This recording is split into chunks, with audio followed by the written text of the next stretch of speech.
আমরা কিছুক্ষণের মধ্যে এই গরু কুরবানির মাধ্যমে হচ্ছে জিয়াফতের আয়োজন করব। জিয়াফত মানে দাওয়াত, দাওয়াত ছাড়াও আমাদের গ্রামে প্রচলিত শব্দে জিয়াফত মানে হচ্ছে মানুষ মরার পরে যে দাওয়াতি খাওয়ানো হয় ওইটাকে জিয়াফত বলে। আমরা এদেরকে আগেই মেরে ফেলবো, এরা যেন আর বাংলাদেশকে নিয়ে কোনো ষড়যন্ত্র করতে না পারে। কোন প্রকার যাচাই বাছাই না করে বিরোধী দলীয় নেতা তারেক রহমান, বেগম খালেদা জিয়া সহ আমাদের যত বড় বড় ধর্মীয় ওলামায়ে কেরাম আছে তাদের নামে অসংখ্য রকম মিথ্যা রিপোর্ট করেছে। কোনো কারণ ছাড়াই মানুষকে ধরে নিয়ে গিয়ে তারা তাদেরকে হচ্ছে জঙ্গি ট্যাগ দিয়েছে, অথচ বাংলাদেশের জঙ্গিবাদের কোনো কিছুর জঙ্গি জয় নাই, অথচ তারা হাজার হাজার মানুষকে এই গত 15 বছরে জেল কাটিয়েছে, জুলুম করিয়েছে, গুম করিয়েছে। অথচ মানুষ যারা গুম ফেরত বা যারা গুম হয়েছে, যারা গুম ফেরত হয়ে এসেছে তাদের সবার মুখে আমরা শুনেছি যে গুম হওয়ার পরে তারা ভারতীয় শব্দ বা হিন্দি শব্দের সাথে বা লোকজন তাদের সাথে হিন্দিতে কথা বলে। কই এই প্রথম আলো দিল্লি স্টার তো কখনো এই হিন্দি শব্দ নিয়ে কথা বলতে দেখি নাই, কারণ তারা হচ্ছে ভারতের দালাল। আমরা এই বাংলাদেশের বিরোধী হিন্দি ন্যাশনালিস্ট কোন ভাবনা, কোন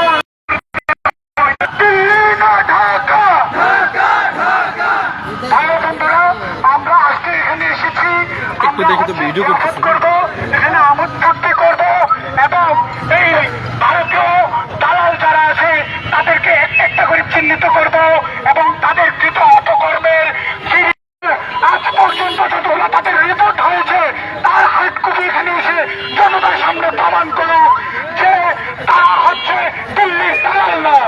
এবং আমরা আরো স্পষ্টভাবে বলতে চাই, এই ভারতীয় দালালেরা এখনো অনবরত ফারুকের মতো আওয়ামী লীগের দালাল ভারতকে জাদুঘরে উপদেষ্টা বানাচ্ছে। আমরা অতি দ্রুত বলতে চাই, এই ফারুকের মতো ভারতীয় এবং আওয়ামী লীগের দালালদের যদি আবারও প্রদান করা হয় এবং এদেরকে যদি অনবরত রাষ্ট্রীয় সুযোগ সুবিধা দেওয়া হয়, আমরা এই সরকারের বিরুদ্ধে ইনশাল্লাহ মানব। আমরা তাই এই সরকারকে বলতে চাই, কোন ভারতীয় দালাল, আওয়ামী লীগের দালাল, কৃষিবাদের দালাল, মুজিববাদের দালাল, গুম খুনের দালাল তাদেরকে কোন রকম সুযোগ সুবিধা না দিয়ে অনবরত বিলম্বে তাদেরকে হচ্ছে বিচারের আওতায় আনতে হবে। বন্ধুগণ, আপনারা কি চান না এদেশের মানুষ আবার সুন্দরভাবে নাচ করুক, দাঁড়িয়ে রাখুক, টুপি পড়ুক? ওরা আমাদের গিলাতে চায়, ওরা আমাদেরকে গিলাতে চায় শাড়ি পাঞ্জাবি বা শাড়ি ধুতিতে হচ্ছে বাঙালি। এবারে আমি তো মুসলমান, আমার তো বাজারে পড়তে হবে, আমার তো দাঁড়িয়ে রাখতে হবে, আমি কি তাহলে বাঙালি না?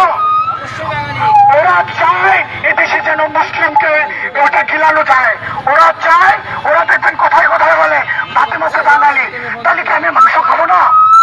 ওরা হচ্ছে চায় আমরা যেন গরুর মাংস না খাই, অথচ আমরা আমাদের আমিষের যে গুরুত্বপূর্ণ চাহিদা তা হচ্ছে এই পশুর মাংস থেকে হচ্ছে আমরা আহরণ করি। চাই না এদেশে হচ্ছে মুসলমানরা টিকে থাকুক, ওরা চায় আজকে যদি হচ্ছে ওরা এসে বলে যে ভাই আপনি হিন্দু হয়ে যান, আপনি কি হিন্দু হয়ে যাবেন?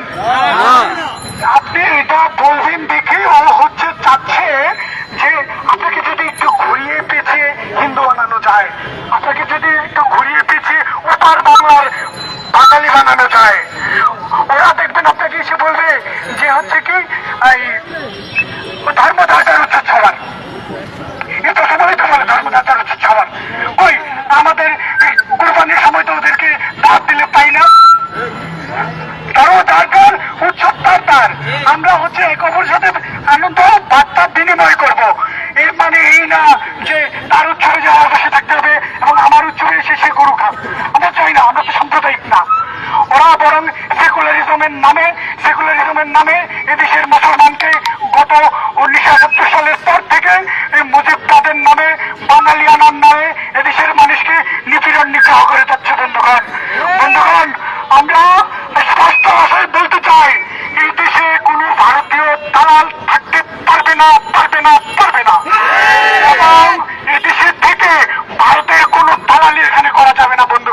দিল্লি না ঢাকা, দেয়ালি না রাজপথ, ভারতীয় আগ্রাসন, দিল্লি আগ্রাসন। এখন আমাদের সামনে কথা বলবে নাসির আহমেদ। আসসালামু আলাইকুম, ধন্যবাদ সবাইকে। আজকে এই জুলাই বিপ্লবের পরে আমাদের কেন আজকে আন্দোলন করতে হচ্ছে বন্ধুগণ? কারণ আমরা দেখতে পাচ্ছি আমাদের জুলাই আন্দোলন আমরা যে আকাঙ্ক্ষা নিয়ে করেছিলাম, যে জন্য আমাদের ছাত্ররা জীবন দিয়েছে, আমরা রক্ত ঝরিয়েছি, আমরা ঘাম ঝরিয়েছি।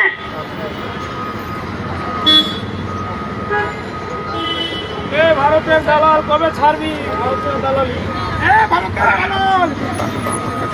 5 জুলাই পর থেকে এই প্রথম আলো লাগাতার রিপোর্ট করেছে ছাত্রদের বিপক্ষে। প্রথম আলো ছাত্রদেরকে সন্ত্রাসী হিসেবে আখ্যায়িত করেছে। কেন তারা জুলাইয়ের বিপক্ষে অবস্থান নিল? কেন তারা এই গণতন্ত্রের বিরুদ্ধে অবস্থান নিল?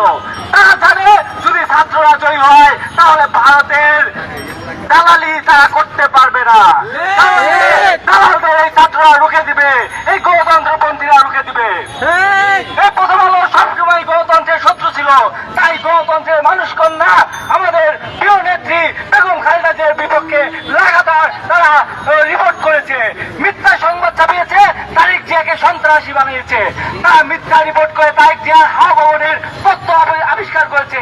এখন কই সেই হাওয়া ভবন? তাদের রিপোর্ট গুলো কেন মিথ্যা হাওয়া ভবনের কেন্দ্রে তৈরি করা হয়েছিল?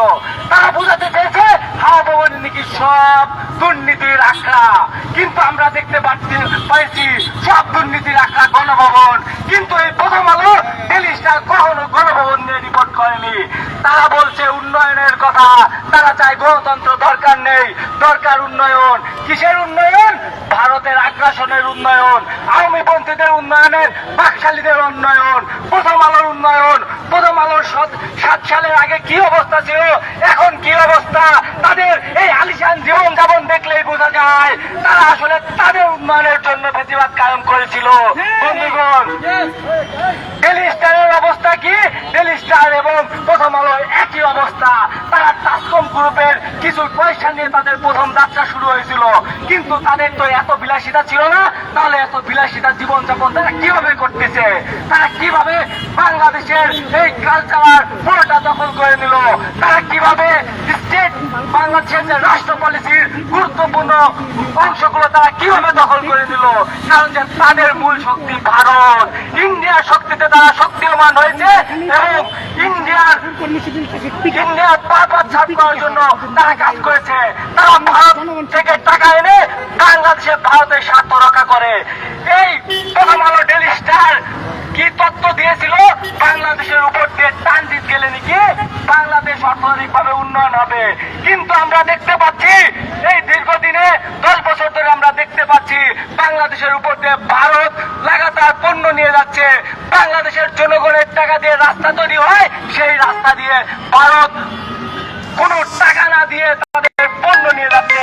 কিন্তু প্রথম আলো এতটাই বাংলাদেশের দুশ্মন, তারা এই বিষয়ে কোনো রিপোর্ট করে না, কোনো তদন্ত করে না। অবশ্যই এখন আমরা জানি এই বন্দর নিয়ে অনেক কাহিনী হয়।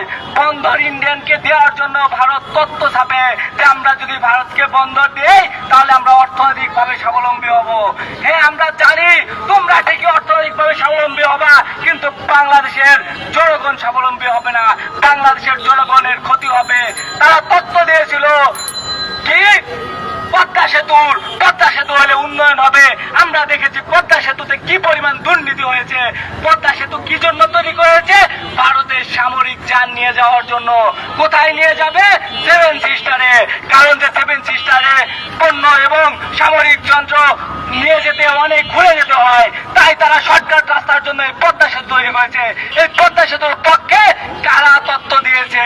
এই তথ্য দিয়েছে প্রথম আলো। তারা বলে এখান থেকে ভারত পণ্য নিলে আমাদের লাভ হবে। কেন রে ভাই? আমাদের টাকা দিয়ে পদ্মা সেতু ভারত কেন পণ্য নিয়ে যাবে? ভারতের টাকা কি নিয়ে যাবে? এইটা প্রথম আলো জীবনে অনুসন্ধান করবে না। কিন্তু তারা কি করবে?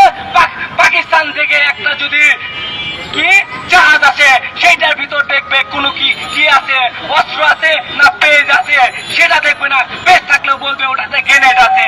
এই হচ্ছে প্রথম আলোর অবস্থা। প্রথম আলো একটা চোর,